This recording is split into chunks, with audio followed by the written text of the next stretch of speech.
नुआ वर्ष रे जदि आपण 3टी गछ मध्यरु कौनसी गोटे गछ को छुई दियंती तेबे आपण गरीबरु धनी होइजिबे। हिंदू धर्म रे वृक्षलता को भगवान भाव पूजा करा जाए।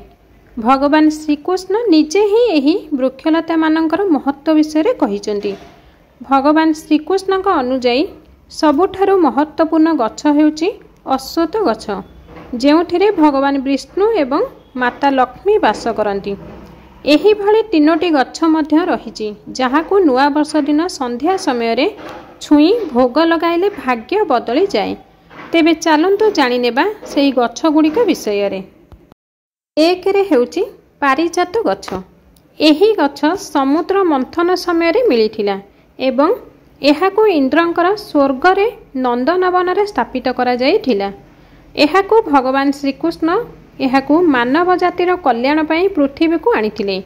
एहाकू छुईबा मात्रे मनुष्यर भाग्य बदली जाए। तेबे नुआ वर्ष दिन एही गछ निकट को जाई स्पर्श करी प्रथमे घिया किंबा तेल दीप जाली दियंतु। एहा परे एक कर्पूर एवं लवंग रखी निजर मनस्कामना कही दियंतु। परे लहुणीर भोग लगाई दियंतु। एहा परे लवंग एवं कर्पूर को जलाई दियंतु। एही गछ को भगवान श्रीकृष्ण का स्वरूप मध्य कुहा जाए।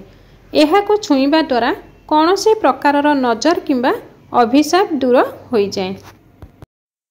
द्वितीय रे हेउची बेल वृक्ष। एही वृक्ष माता पार्वतींकर स्वरूप होइथे।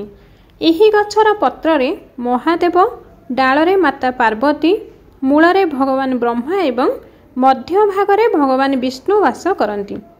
नुआ वर्ष दिन संध्या समय रे बेल गछ मूल रे एक घिया दीप जाली देले धन गुण एवं भगवान शिवंकर अशेष कृपा प्राप्त होइथे।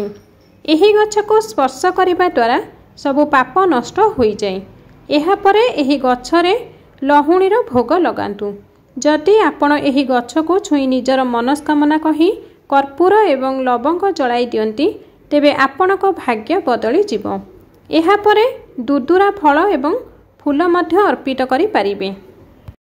जदि आपणकर शनि राहु दशा अछि तेबे ताहा मध्य दूर होइजिवो। शास्त्र रे कुहा जायछि जे नुआ वर्ष दिन मिश्री सहित क्षीर मिसाई बेल वृक्ष मूल रे ढाली दियंतु। एभली करुथुवा व्यक्ति केबे गरीब हुअंती नाही। एबे आसंतु जानिबा तृतीय गछ विषय रे। तृतीय रे हेउची नीम गछ।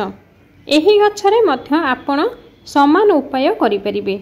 एही गछरे स्वयं माता लक्ष्मी वास करती एवं समस्त दैवी शक्ति वास करती। नुआ वर्ष दिन राति रे सोइबा पूर्वरु एक तंभा पात्र रे क्षीर नै लिंब गछ मूल रे अभिषेक करि दियंतु। एहा परे जदि आपण प्रार्थना करती तेबे निश्चय गरीबरु धनी होई जिवे। एही भिडियोटी जदि आपनको भल लागि थाए तेबे भिडियोटी को अधिकरु अधिक शेयर करंतु एवं को एई भली अपडेट पाइबा पई आम चैनल सह जोड़ी हे रुहंतु। चैनल को सब्सक्राइब करने को मोर आपण मानकु अनुरोध।